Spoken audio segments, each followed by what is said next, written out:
त्या दिवशी मीरा रोडला एका हिंदूला मारलं. नंतर आता पण मी कुठला तरी ते माजी खासदार राजन विचारेंचा एक व्हिडिओ पाहिलं, तिथे पण एका हिंदूला मारलेला आहे.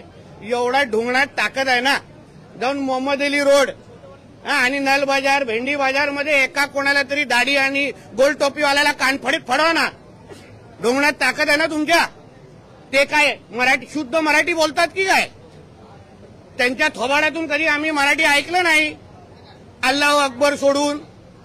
मग तिथे का नाही त्यांचे थोबाड फोडायची हिंमत करत? तिथे का नाही एका फेरीवाल्याला पकडत? आमच्या कुठल्याही हिंदूला अशा पद्धतीने कोण मारत असेल तर आमचं सरकार नक्की कारवाई करणार. हे हिंदूंनी बसवलेलं सरकार आहे, हिंदुत्वादी विचाराचं सरकार आहे. म्हणून असे कोण काय करत असतील त्यांना मी गाडी देतो, जा ना आता नळ बाजारला जाऊन उभा राहा.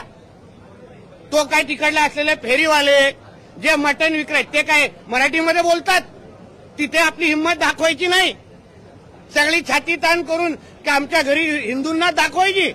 तिथे सांग मराठी में बोलो, मग कुठून आजान काढतील दिसेल. मग हिंमत दाखवायची, आम्ही तिथे बोलण्याची हिंमत ठेवतो. आणि बाळासाहेब ठाकरेंच्या विचारात चालणारे शिवसैनिक आहे ना, हे नल बाजारमध्ये जाऊन कान फोडवतील आणि त्या लोकांना तोंडाने मराठी काढतील, गरीब हिंदूंना मारणार नाही.